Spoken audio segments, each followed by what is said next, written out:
Okay, what is economics therefore? After studying the four factors of production, we come to a simple conclusion. ठीक है ना? सही? It is not that हम in the long run conclusion पे अभी तक नहीं आए. Just by studying the four factors of production, we have come to know that economics is the study of scarcity and choice. यानी कि scarcity है resources की, available resources जो मौजूद है वो unlimited नहीं है, तो हमें उन्हीं लिमिटेड रिसोर्सेज में क्या करना है, अपनी चॉइसेस बनानी है. जैसे मैंने आपको पहले बताया कि आपको एक मोबाइल फ़ोन चाहिए, उसकी प्राइस बहुत ज़्यादा है, ठीक है ना? That phone you can not purchase that phone because your savings are not enough. तो therefore you have to switch to other choices. फिर उन चॉइसेस में जो सबसे ज़्यादा सेटिस्फैक्शन आपको देगा, यानी कि जो आपके ख़्याल में जो मोबाइल फ़ोन के फ़ीचर्स सबसे बेहतरीन होंगे, आप उस मोबाइल फ़ोन पे जाओगे. ठीक है? सही? Then you will have some other options and you will go to them and then you will decide upon which mobile phone will give you the highest level of satisfaction, और फिर आप वो purchase करोगे. इस तरह हर चीज़ में इसी तरह से होता है कि in given the scarcity of available resources, there are always different choices among which the individual, that can be the consumer, as well as the producer, who has to make his or her choice and then select the best possible choice in order to gain highest level of satisfaction in terms of consumer or highest level of profits when we are dealing with the producers. ठीक है?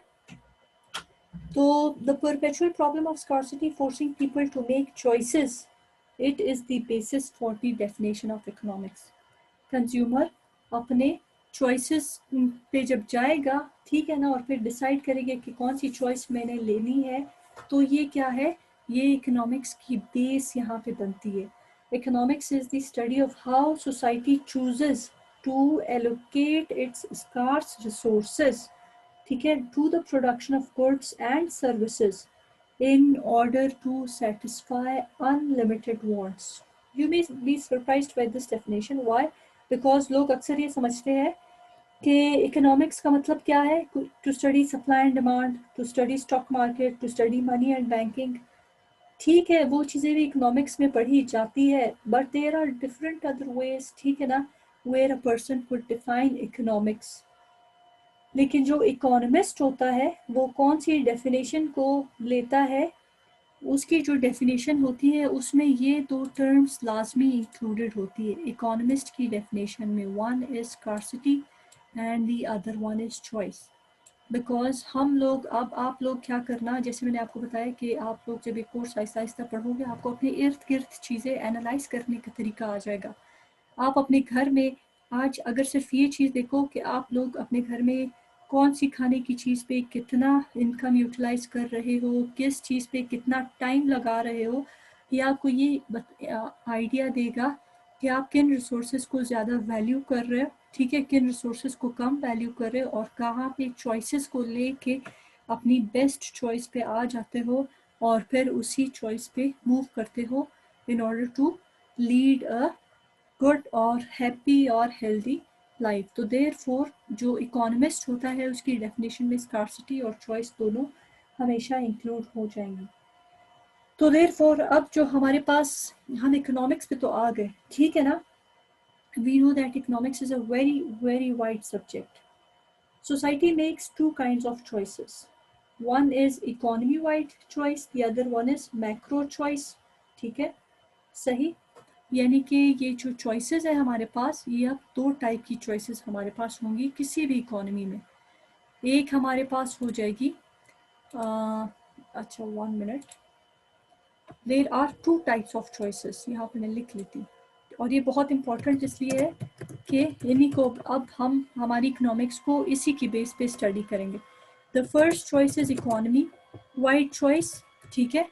और economy wide choice हमारे पास क्या आता है, macro economics को जब हम डील करते हैं.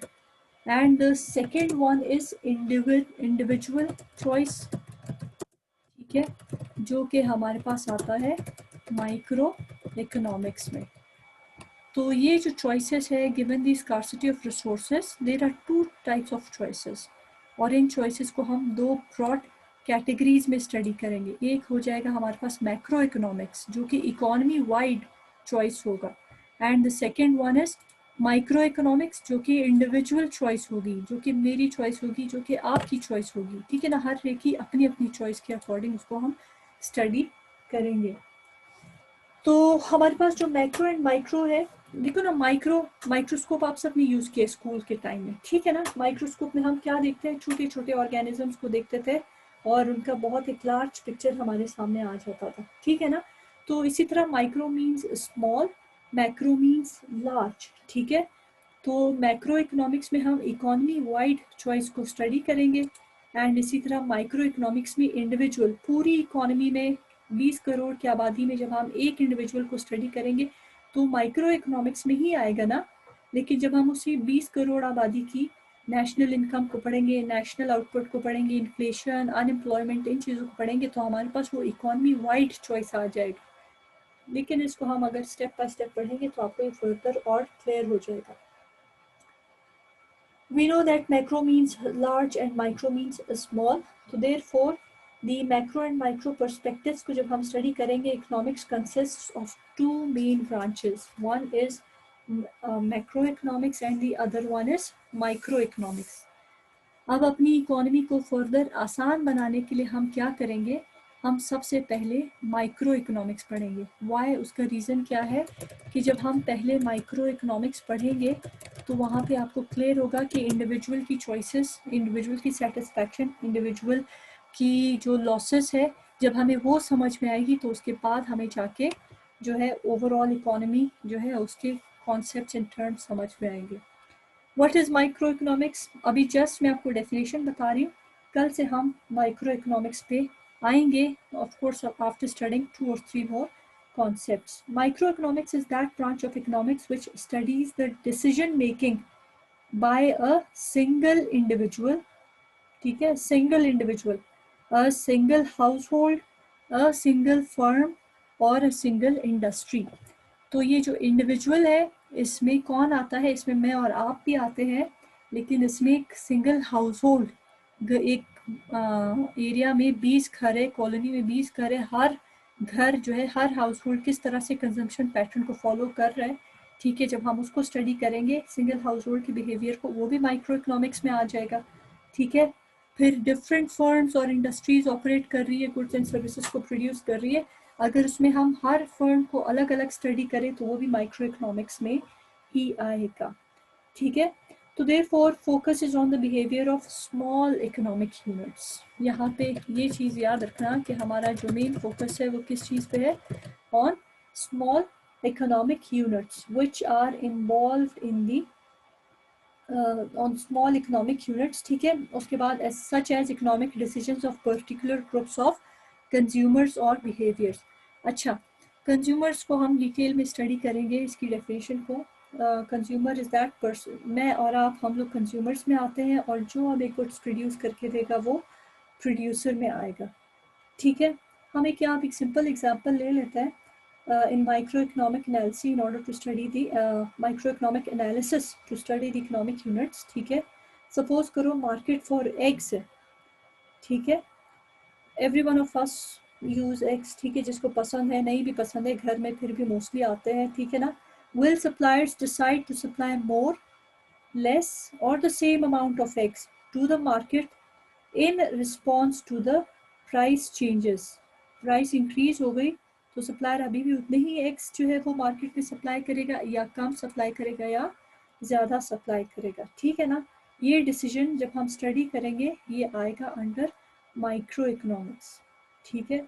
और उसी तरह अगर प्राइसेस इंक्रीज हो गई तो क्या कंज्यूमर्स जो है वो इन एग्स को आप फर्दर उसी तरह परचेज करेंगे, या कम परचेज करेंगे, या मे बी ज़्यादा परचेज करेंगे। तो it depends upon the economic conditions, और ये इसी तरह की सिचुएशंस को हम स्टडी करेंगे इन माइक्रो इकोनॉमिक्स, ठीक है। In second one is macro economics. What is macro economics, macro economics को भी हम डिटेल में स्टडी करेंगे। मैक्रो इकोनॉमिक्स के लिए सबसे आसान डेफिनेशन क्या है, when we study the economy as a whole, जब हम कंप्लीट इकोनॉमी को एज अ होल स्टडी करते हैं हम मैक्रो इकोनॉमिक्स पे आ जाते हैं। अब हम इंडिविजुअल हाउस होल्ड पे नहीं रहेंगे, ठीक है, या इंडिविजुअल फर्म को स्टडी नहीं करेंगे। It is a branch of economics that studies the decision making. देखो ना, इकोनॉमिक्स में हर जगह डिसीजन मेकिंग होगा, decision making given the scarcity and the available choices, ठीक है।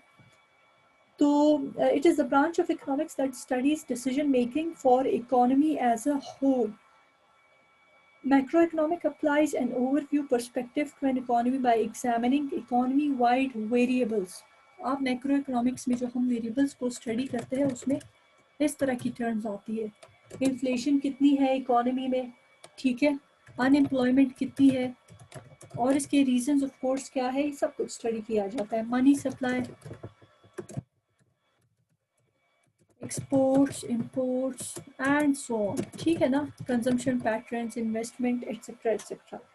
तो देयरफॉर मैक्रोइकोनॉमिक्स क्या है, ये एक बड़ी पिक्चर है, it is the big picture policies as effect of balancing the federal budget on unemployment etcetera. इसको हम डिटेल में स्टडी करेंगे। We will not go to the complicated terms now, I will not introduce them to you now, हम step by step इनको study करेंगे। So therefore we will be now moving towards microeconomics and then to macroeconomics। in दो parts of economics को हम detail में study करेंगे, of course by studying a few concepts like the methodology of economics, जिसमें हमारे पास model आएगा, positive economics, normative economics है और कुछ assumptions है इकोनॉमिक्स की जिनको हम स्टडी करेंगे। And after that we will move forward towards these two types of economics, these two branches of economics basically. If there are any questions, you can ask me.